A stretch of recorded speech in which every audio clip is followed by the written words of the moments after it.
Құрметті ата-аналар, сіздермен бірге Үшарал қазақ гимназиясы және гимназия психологы Қалиева Альмира Абдрашқызы. Вирус барша әлемді қамтып жатыр.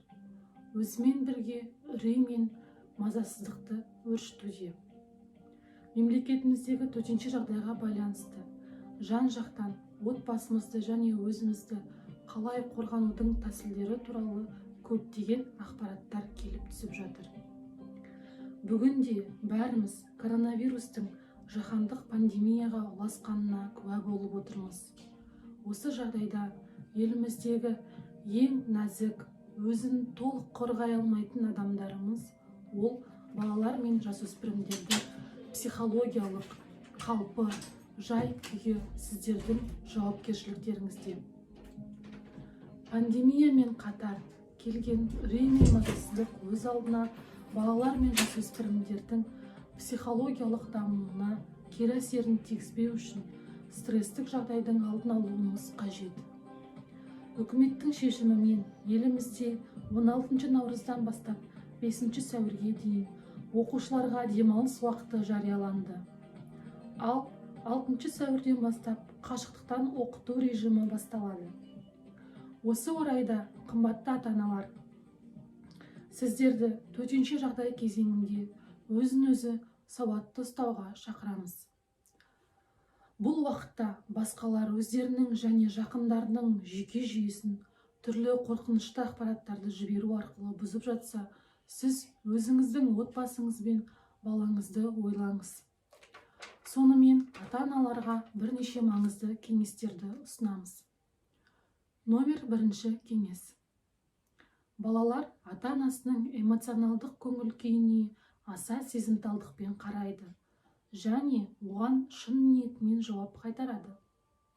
Егер де ересектер үрейді өршітіп, ажиотаж жасаса, кез келген жастағы бала осы конструктивті емес жай-күйді жұқтырады және де өзіндік жеке эмоционалдық қатайып қалу күйіне енуі мүмкін. Номер 2 кеңес. Соңғы кездері жан күйзелісі, стресс ең жиі кездесетін дертке айналды. Уайым түбі тұңғиық, батасың да кетесің. Сабыр түбі сары алтын, өтесің де кетесің деген ата сөзін бойымызда тарта білсек, стресстен құтқарарлық терең мән бар. Белгілі ғалым Гоур өз зерттеуінде әлеуметтік қолдауды көп көретін адамдардың ағзасы респираторлық инфекциядан қорғауда маңызды рөл атқаратынын тапқан екен. Әлеуметтік қолдау тек дене үшін емес, сонымен қатар адамның ішкі жан дүниесінің де дәрумені болып табылатынын анықтаған. Есіңізге саламыз, балаңызға не айтсаңыз да, ол бәрін есінде сақтайды, жүрегіне жақын қабылдайды. Бұл балаларға тән ерекшелік. Терең дем алыңыз, терең дем шығарыңыз.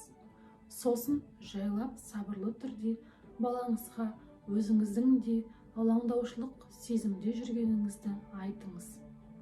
Сондықтан кез келген қосымша жан күйзелісі қазіргі уақытта пайда келтірмейтінін түсіндіріңіз. Номер 3 кеңес. Баланың демалуына және қанық ұйықтауын ұйымдастыру міндеті ата-анада жатқанын есте сақтаған жөн. Бұл төтенше жағдай кезеңінде ерекше маңызды болып табылады. Егер де балаңыз дұрыс ұйықтамаса, оның жан күйзелісіне қарсы тұруға энергиясы жеткіліксіз болуы мүмкін. Баланың ұйқыға жатуы күнделікті бір уақытта болуы керек. Таза ауамен желдетілген бөлмеде, салқындау жерде болғаны тиіс.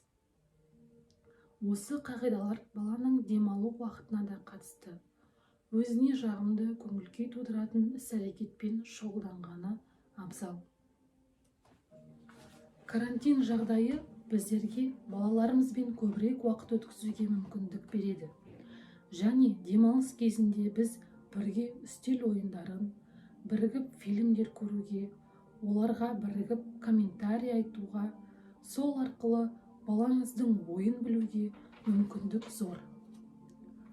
Сондықтан, құрметті ата-аналар, демалыс пен ұйқыға жеткілікті уақыт бөлу балаларыңыздың психикалық және физикалық денсаулығына үлкен әсер ететінін ұмытпайық. Қорытындылай келе, құрметті ата-аналар, баршаңызды сабырлыққа, тұтастыққа шақырамыз. Халқымыз бірліктің арқасында бұл сыннан да өтетініне сенім мол. Еліміз аман, жұртымыз тыныш болсын.